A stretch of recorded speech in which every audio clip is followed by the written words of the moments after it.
February 2010, title versus title. I was there on that night. I called that match. SoCal Crazy, SoCal Pro Champion, taking on Johnny Paradise, the AWS Champion. They laid it all on the line in an incredible display of athleticism. But at the end of the night, SoCal Crazy walked out the first ever dual champion, holding both the SoCal Pro title and the AWS title. And, you know, they had that feud before. They had been embroiled in battles in the AWS, but this was the first time they met in SoCal Pro. And I think on that night, things got taken to another level. You know what? I have nothing but happy thoughts. The reason being, I walked away with both titles. I went down in the history book as the AWS Heavyweight Champion and the SoCal Pro Heavyweight Champion at the same time. So, my thoughts are nothing but good and pleasant thoughts out of that match. Not only that, but the bonus was I beat Paradise for it. Title versus title match. It's the first time I wrestled SoCal Crazy on his turf. He had the home field advantage. He came up on top. He's beat me before, but he's earned every one of those victories. I've beat him since. It was just one of those days where I came up short, but I know he felt it for many weeks after that. You know, I think this has escalated so far for a number of reasons. First, again, tracing back to that night when SoCal Crazy beat Johnny Paradise on SoCal Crazy's home turf to win the AWS title. That brought things to a whole nother level. Johnny Paradise was embarrassed. He came to SoCal Pro Wrestling that night to walk out the dual champion, and he walked out with nothing. He just does not stay down. You know, I've beat on him. I have done things to him that no normal man should get up from, and he just keeps fighting. And in a way, I respect that about him, but I will find a way to keep him down once and for all. I gotta go out and say that I can't compare Paradise with everybody else. Paradise stands on a league of his own. That man has done more to me than anybody that I've had the privilege to face. The leather strap match, January, New Year's Retribution. You know, every time they get in the ring, we always comment on it when we're calling the matches. These guys are just so physical. The hatred they have for each other, the intensity when they meet in the ring is unlike anything I've ever seen in professional wrestling.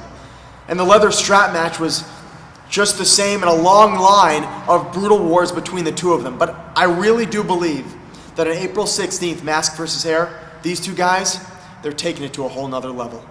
That leather strap match really took a lot out of me because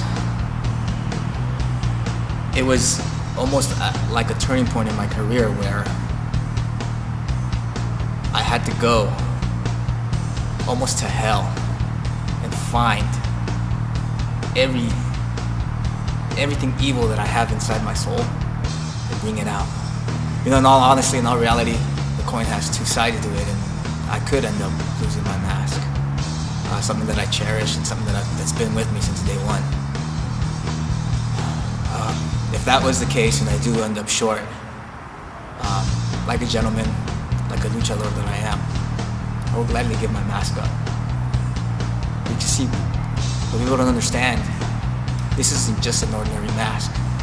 This isn't just something that you put on and expect people to fall in love with you or expect people to cheer for you or expect people to buy your merchandise.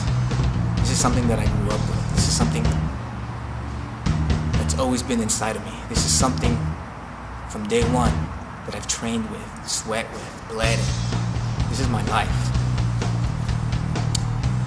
And if I do come up short and lose this match,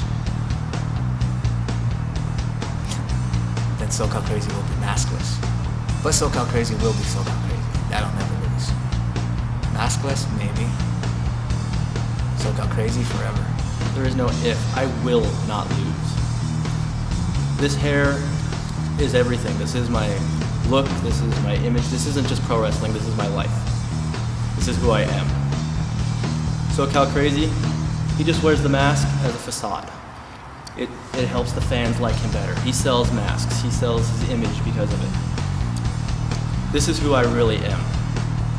And I will remove the myth, the legend, and the mask of SoCal Crazy on April 16th. April 16th, what if Johnny Paradise walks out of Oceanside as the loser? Well, he's going to lose his hair. You know, part of Johnny Paradise, that's his persona. That's who he is. You know, this is the ultimate stipulation, the ultimate, I guess you could say, you know, feud ender when it comes to Lucha Libre.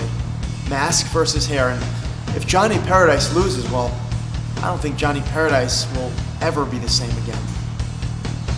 Now, April 16th, mask versus hair. What happens if SoCal Crazy loses? Well, we talked about it. Mask versus hair, the ultimate Lucha Libre stipulation. This is it. This is how we settle things. But I think it would be just an incredibly sad day for everybody in SoCal Wrestling. I definitely know for me, for the commentators, for all the officials, for all the guys in the back, I think it'd be a really sad day for the fans of SoCal Wrestling, for the fans of SoCal Crazy, who look up to him, who've seen him, you know, win the SoCal Pro title, who've seen him, you know, give them just incredibly athletic displays in that ring, who've seen him, you know, wrestle in the wars here in Oceanside, California, and who've supported him all along the way. But even more so, we talk about mask versus hair. Johnny Paradise, he's putting his hair on the line. That's a lot, we know that. But SoCal Crazy is putting his mask on the line. And the mask is sacred. If SoCal Crazy is to lose this match, SoCal Crazy is... And he might say that he's still SoCal Crazy, but I beg to differ. He won't be SoCal Crazy, whether he wants to admit it or not. Hair grows back, but the mask, well, that's forever.